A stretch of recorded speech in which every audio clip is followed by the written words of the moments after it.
Yo, what's up mga kalikot? Isang mapagpalang araw muli sa inyo lahat. Another day, another video vlog na naman. So for today's video vlog, bibigyan natin ng kasagutan. Yan, at isang video tutorial na nagre-request sa atin. Yan, yung nakikita dyan sa screen. Yan yung nag-request sa atin. Video tutorial ng connection ng CDI, regulator, stator. Yan, so ang motor daw niya is DL, Rossi DL150. So battery operated, okay? 14 CDI ang gagamitin natin. So pag battery operated ang ating motor, kailangan natin ng regulator. Wala raw battery, kahit walang battery, basta may regulator rectifier, okay? Kasi sa mga battery operated, kapag walang battery at walang regulator, hindi siya aandar. Unlike sa mga primary type, kahit walang regulator at battery, aandar. Okay? So dito sa 4-pin CDI na gamitin natin, disregard nyo itong mga kulay ng wire. Okay? Yung bawat position ang tandaan nyo. Ito, bandang baba, left, ito yung ground or negative natin ni CDI. Hindi ito, yan. Sa bandang kanan, baba, ito yung ating positive. Okay? So, ganyan yung position ng CDI. Dito yung clip. Okay? Dito, pick up coil or pulser. Bandang kaliwa, taas. Bandang taas kanan, ignition coil. Okay? So, sa CDI naman, CDI sa regulator. Yan. So, 5-pin regulator, full wave, 5 wires. So, negative, green, or ground. Tapos itong yellow tsaka pink charging coil from stator. Then itong red, yan, positive. Okay, tapos itong black, ito yung sa connection sa accessories wire. Or ito yung mismong nagsisilbing limiter ng ating CDI. Okay, so nagsasama na ito pag ganyan. Pwede pagsamahin. Yan yung black tsaka red. Okay, so connection natin dito sa stator. Yan, 4 wires. Yan, dahil nga battery operated. So, kung meron siyang primary coil, so, di-disable nyo lang yung primary coil. Okay? So, ito, sa stator natin, yung pink tsaka yellow, dito natin connect tong pink tsaka yellow ng ating regulator. Okay? Yan.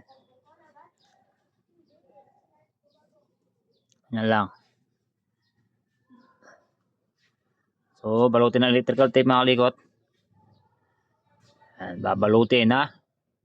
Huwag na huwag nyong hindi babalutin. Okay? Tapos tong green ng ating regulator, yan. Dito rin sa green or green na mayroong lining na white from stator. Ganyan. Then, ito, connection sa ating body ground. Yan, naglagay tayo ng wire dyan sa ating ground, body ground. Dito natin ilalagay yan. Ito, ganyan. Okay?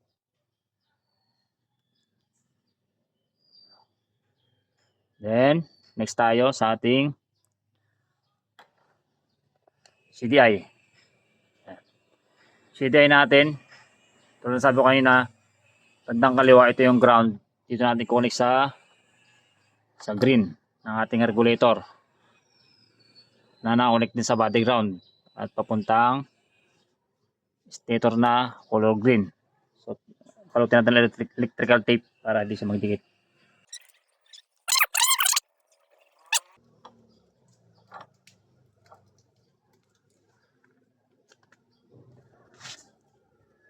So, yan. So, yung ground, yan, ulit lang natin yung ground ng ating CDI or negative dito sa green wire ng ating regulator. At the same time, yung green papunta sa stator, then wire body ground. Okay? Next natin, itong bandang kanan baba ng ating CDI nagsisilbing positive dito sa yan, sa pinagsama natin na black tsaka red ng ating regulator. Black tsaka red ng ating regulator. Yan. So wala tong susian na, walang susian. So direct lang to, direct.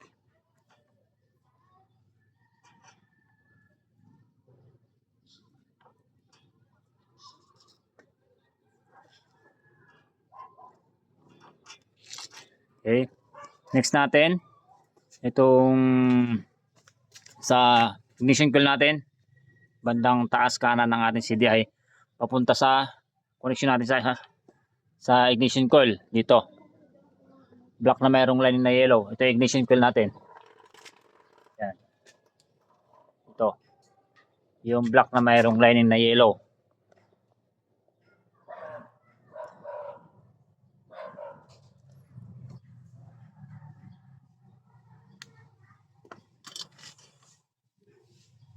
Yan, ignition coil natin bandang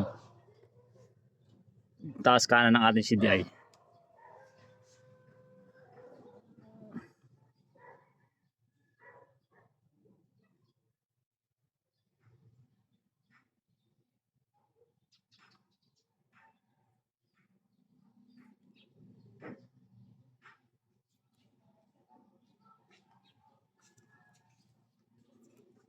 Okay, last natin yung bandang kaliwa taas ng ating CDI pulser, dito sa ating pulser sa may stator, yung blue na mayroong lining na white. Yan.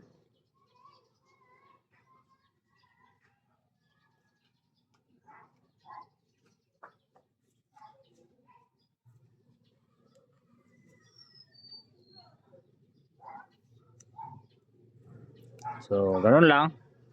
So, papaandar natin yung ating motor. Balutin lang natin tape to para iwas dikit.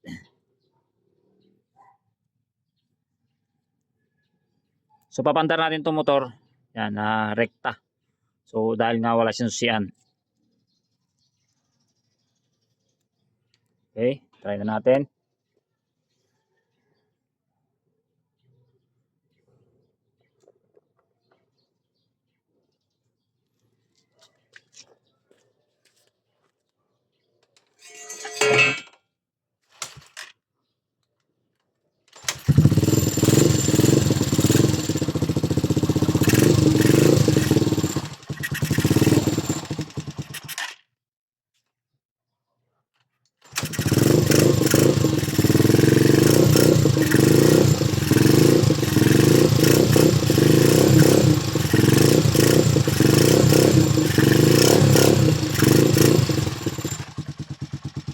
Okay.